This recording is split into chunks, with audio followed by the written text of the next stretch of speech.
Hey, what's going on YouTube? Alabama Reloader here. So I finished up with the resizing of the 270 Winchester and 243 Winchester. So got that done. Now I'm just going to knock out my remaining brass prep steps. And so what that entails is trimming. I'm using a Lyman Case Prep Express, so that's what this device is. It's got multiple stations. It's got 5 rotating heads on it, and on those 5 stations, so I've got this is the Lee trimmer adapter for a case prep station. I've actually done I think a couple of videos about this thing, and I really like it for what it is, and kind of what you're able to accomplish with it, and sort of trim your brass in a short amount of time and make it relatively streamline in terms of the remaining processing steps for your brass prep, right? So I don't have to put the brass in a separate trimmer, trim everything, and then move over to what I would typically do, which is chamfer, deburr, run the brass over a brush down into the mouth, neck of the case, and then clean the primer pocket. So that's kind of the flow of how I do my brass prep. But when I found this little Lee adapter that threads into I believe it's any brass prep station. I think the thread pitch is it's compatible with any of them. It's like $8 at Midway USA. Well worth it, and it takes the Lee uh, case length gauge. So that's what this part is here. So you can buy those. Let me see here. So something like this. This is for 250 Savage, so 250 3000 Savage, but just go buy this, and that'll give you the little shell holder, which you need, and then obviously the lock stud to go onto the shell holder, hold the piece of brass in place while you trim it.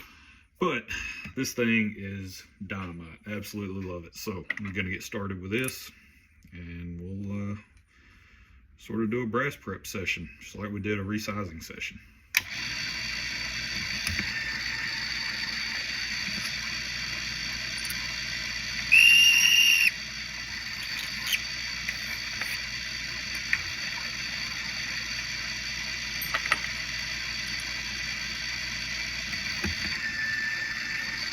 So pretty straightforward stuff.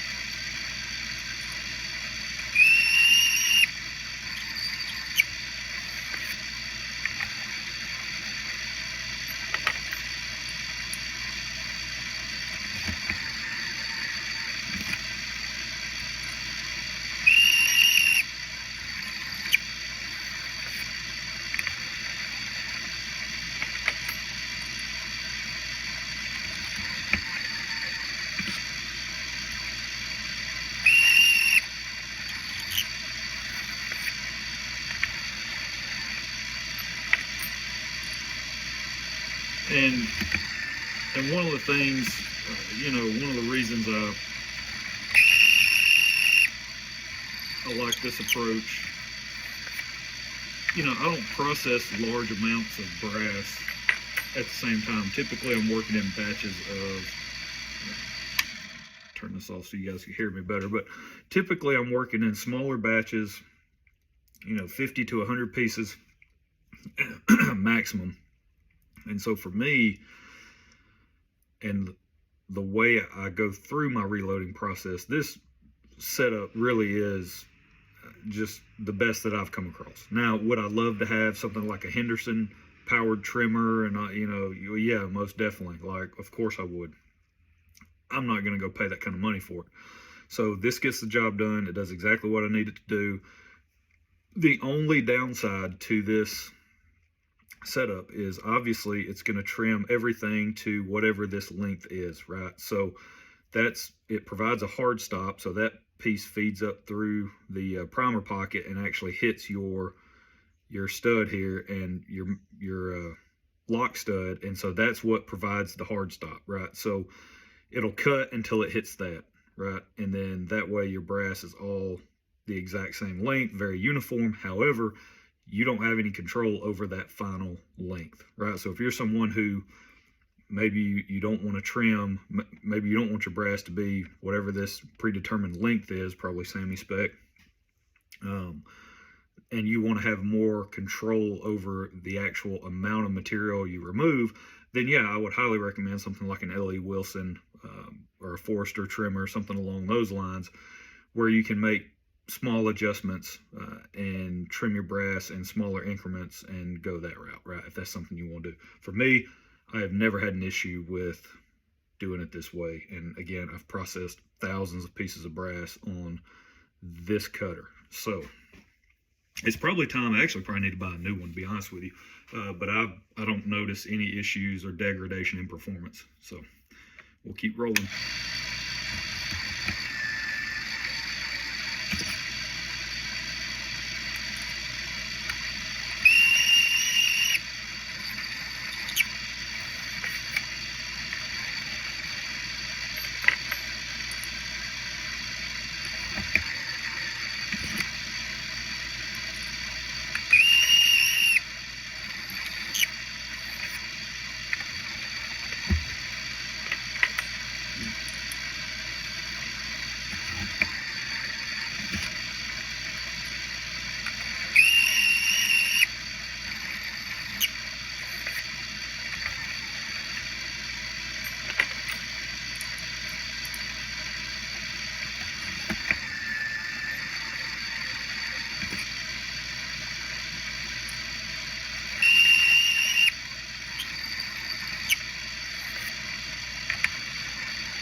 So I'm only doing 33 pieces of 270 Winchester.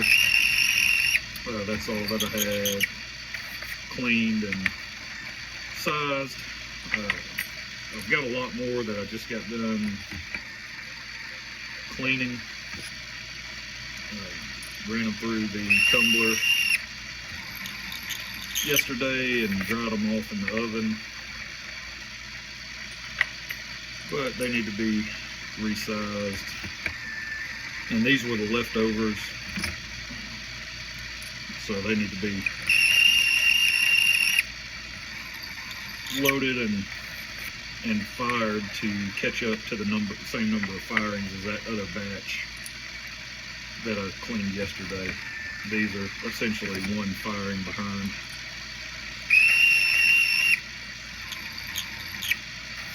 And on the trimming part here, pretty much all you're doing is you just go by feel, because you can feel the cutter doing its job. So I'm not really pressing down very hard at all, but you can feel the cutter doing its job, and then it'll start to free spin. So that's how you know.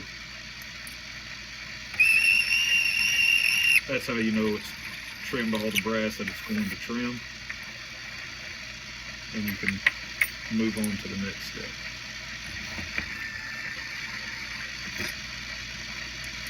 For me, this just, again, like I said, has made the most sense for my style of reloading and shooting. So this has been a really big benefit with making this purchase.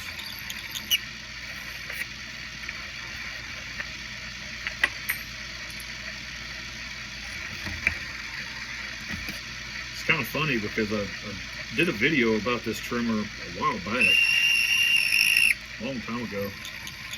I need to go look up the date on the video, but it's kind of funny because it's actually I think it is my highest earning video in terms of monetization, which I am a monetized channel. That's why you guys see ads on my videos and stuff.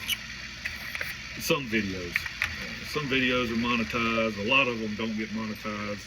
They're either not monetized because YouTube says they can't be,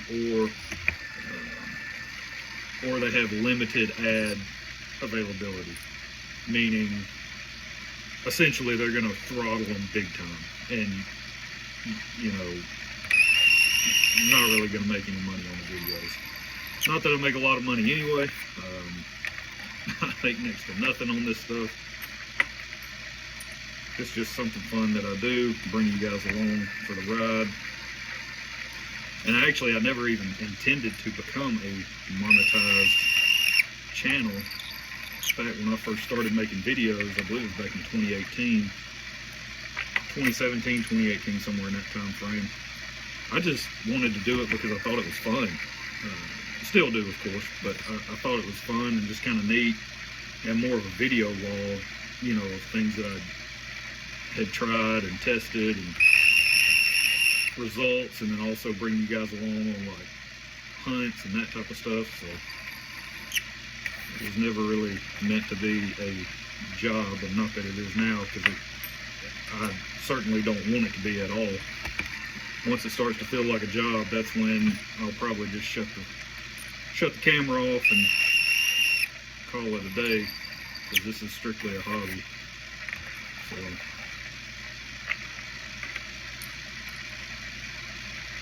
but it's just kind of funny that, you know, a video about something like this,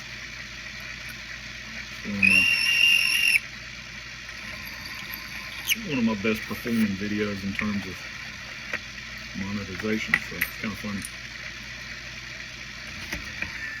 But I think this is something that a lot of people, I kind of feel like the majority of people that reload are, you know, fairly similar to myself. I mean, you're getting into it to, you know, either for hunting purposes, or just having the ability to load your own ammunition, to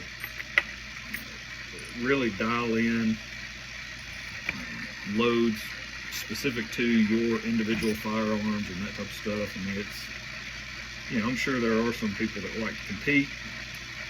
If you're watching my channel, you might want to move along, because I don't do that, and there's way better content out there when it comes to the competition side of the house. So there you go. So there's 33 pieces of 270 Winchester. It goes by pretty quick. Of course, I'm a little bit of that time was eat up by me simply talking, but you guys can see the timestamp now. I mean, I've been at this for 14 minutes. So there you go on the 270 Winchester. That is the brass prep. It is now completed. Primer pocket clean. Case mouth chamfered deburr. It's been trimmed. The whole nine. We are good to go. So for these guys, my plan is to load up some more of these. These are the Meguiar Ballistics. 128 grain copper rose hollow point. Super nasty looking hollow point on the end of that thing. That joker is pretty large, opening on the front end. So I'm really digging this bullet. I'm liking it quite a bit. I've got it in 277 diameter, 6.5 millimeter or 264 diameter, and then 308 as well. So lucky enough to kill a buck with the 308 version in my 30 TC, and man, it dropped him like a bad habit. It absolutely crushed him. So really cool, performed exactly like it was supposed to. All right, well, now there we go. And sometimes you might have to actually get like a couple of wrenches or something to loosen this thing up. And if that's the case, just make sure you're grabbing up here. You know, I wouldn't grab down below, because this thing is stepped. So you can see it steps down. The light might jack you up, but this is the part that the actual neck of the case will ride on, if you want to phrase it that way. But that's pretty much where the neck of the case is going to be, well, you know, sitting while this is rotating. So you don't want to mess this up with you know, something like some channel locks. It's got some jaws on it or something, and now you're jacking it all up and creating burrs. That's what all this up here is for. All this surface up here, you can grab that and loosen it up or tighten it down, whatever you need to do to get it set up properly. So now, what did I say, 243?